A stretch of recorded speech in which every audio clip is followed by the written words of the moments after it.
இதில் நமக்கு ஒரு 2 ஈக்குவேஷன் கொடுத்துருக்காங்க. கொடுத்துட்டு எல்சிஎம் கேட்டிருக்காங்க. ஃபஸ்ட்டு இந்த ஈக்குவேஷனில் இருக்கக்கூடிய அந்த நம்பர்ஸை மட்டும் எடுத்து எழுதிக்கோங்க. அதுக்கு எல்சிஎம் கண்டுபிடிப்போம். 12, 15 இந்த 2 நம்பருக்கும் நான் எல்சிஎம் கண்டுபிடிக்க போகிறேன். 3ஆல் அடித்தா 4, 5ன்னு வரும் இல்லையா?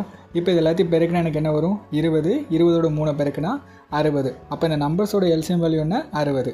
ஸோ அடுத்து இந்த மாதிரி இருக்க ஈக்குவேஷன்ஸ் 2ஐயும் எடுத்து எழுதிக்கிறேன். x-1 the whole cube. அதுக்கப்புறம் என்ன கொடுத்துருக்காங்க? x-1 ப்ராக்கெட்டில் x+2 the whole squaredனு கொடுத்துருக்காங்க. இப்போ பாருங்கள், இது ரெண்டில் எந்த டேர்ம் காமனாக இருக்குது? இது ரெண்டுத்துலேயுமே இருக்கா? ஸோ இந்த காமனாக இருக்கிற டேர்மில் எது பெருசாக இருக்குதுன்னு பாருங்கள். இதுதான் பெருசாக இருக்குது. அப்போ நான் அதை எழுதிக்கிறேன். பேலன்ஸ் இருக்குது பாருங்கள், அந்த டேர்ம் அதையும் சேர்த்து எழுதிக்கோங்க. அது வேறு ஒன்றும் கிடையாது. எல்சிஎம்னா என்ன பண்ணணும்? ஃபஸ்ட்டு காமனாக எந்த டேர்ம் இருக்குதுன்னு பார்க்கணும். அதில் பெருசாக இருக்கிறது எழுதணும். அதுக்கப்புறம் கூட இருக்க டேர்மையும் சேர்த்து எழுதிடணும். நம்ம நம்பர்ஸை கண்டுபிடிச்சது என்ன? 60.